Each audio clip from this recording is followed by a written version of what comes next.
One of the things that we need to keep in mind every time we talk about health policy in this class is that there's a specific role of actors or role of issues that we need to keep in mind. First of all, we need to look at some of the underlying values, and we've already talked about that, the individual versus the government, social versus market justice. We also need to look at the national political institutions, and then the sort of we're going to use as a background to explain all this sort of the major programs that have been passed through policy. That'll include Medicare, Medicaid, ACA. Then we're going to look at what the states have done, because in this system the states can also innovate health policy. We're also going to look at sort of who are the stakeholders, so the public, lobbyists, people who are impacting the health policy system. Then we're going to look at sort of some policy issues that they've impacted or done. We're also going to look at how we compare with other countries. And the reason we're doing all of that is because I want you to sort of always consider these actors, right? Or always consider what has been done or what could be done. Okay, so you have to always consider these constraints or these different levels that policy is made at, but also see what they've put out in the term of policies, how disparate they are and why they look the way they do, but also look at other places to sort of see innovation that could be done within our system. And once you know all this, it does make health policy easier. So the first thing we're going to talk about today, though, is the federal system, and this consists of the Congress, the president, and the judiciary. Now, most health policy starts from the Congress.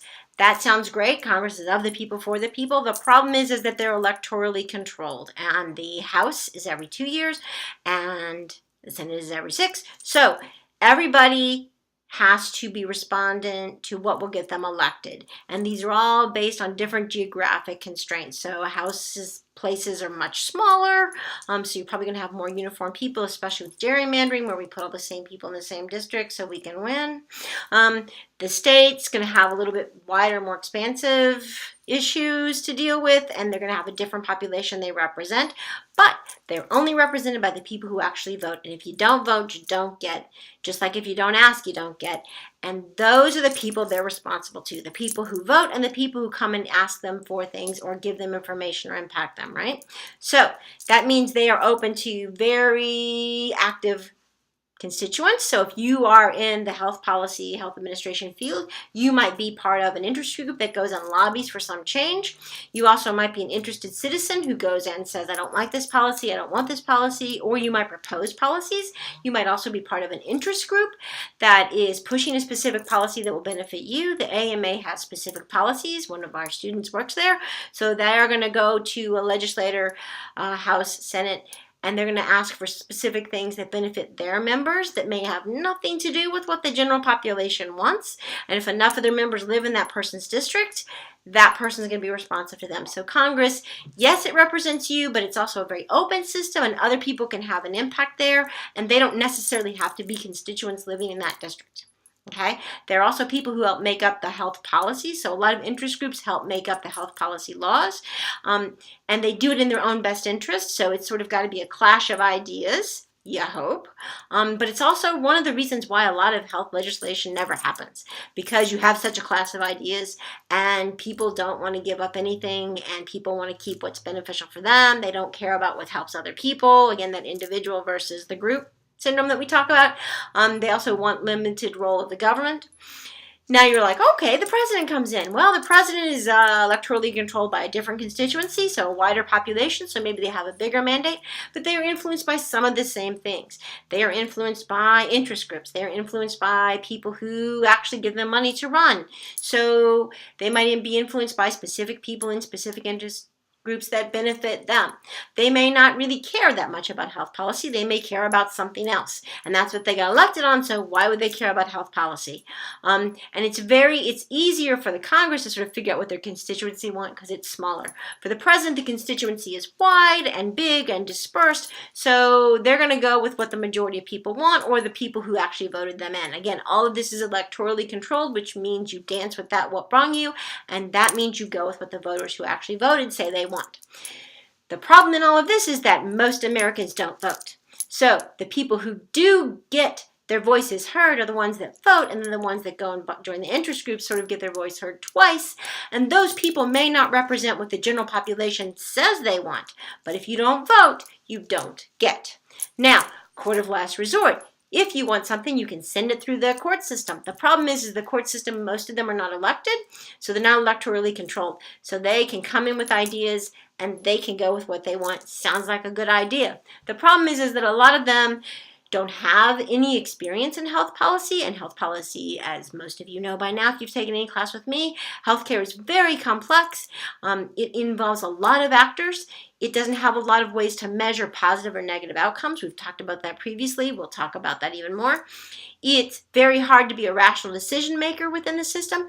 The system is not based on making the general population healthy. It is based on making you healthy. It's based on incidence health, not based on public health so that the whole population is healthy. It's based on our ideas of individualism versus what's good for the group. So all of that's going to be embedded in the law, and all of that's going to be embedded in what the courts are going to rule on. And they can only rule on stuff that's passed. They can't rule on stuff that might hurt somebody. They have to rule on how it has hurt somebody or how it is against the constitutional rights. So the ACA, when it passed, it said, yes, you can ask people to do this. It won't go above their individual rights, but you can't ask states to impact this because that might go against their rights. So it's that sort of balance between state and individual rights, the government's rights, and the rights of the individual. A lot of which is really hard to disentangle when you're talking about health policy. So that's where things go to die. That's where things keep trying to be pushed through. That's why it's so difficult to get things done. That's why sometimes it takes a crisis or a very vocal population to get things done. It's very difficult to make sure that policy positively impacts everyone, in part because there's so many different players in the mix. Now, you as a health policy advocate can make sure that you're part of that player in the mix. It can also be a way for you, if you're involved in the process, to make sure that you understand what is or isn't coming your way and what will or won't impact your patient population or the people in the community that you serve. So, as an advocate, it is very complex, but as a person who is preemptive and responsive, you have to understand it and know what's coming and understand the implications. So when you saw the Affordable Care Act and the Republicans were trying to do away with it, people were getting out that information that it would do away with pre-existing conditions. One of those would be pregnancy. That information was getting out because it's very complex and people didn't know how it would impact them. That is also part of what health policy people do, is they make sure that the public gets access to that information in a way that they can understand and use, so that they can make, remember the beginning of the class, rational decisions about what they do or don't want. The problem is with health, usually that doesn't happen. So one of the parts of being an advocate is making sure that people get access to information and they understand how it connects to their health and their lives and their community.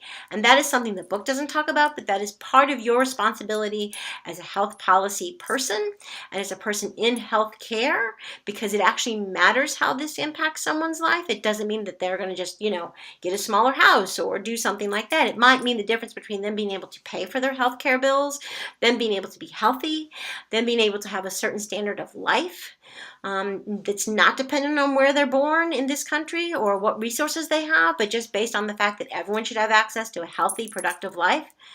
So that's also part of your responsibility. It is not just to get past what you want, but it is also to think broader, and it is to communicate the information to people so that they understand what they are or aren't getting, be it legislators, justices, and presidents.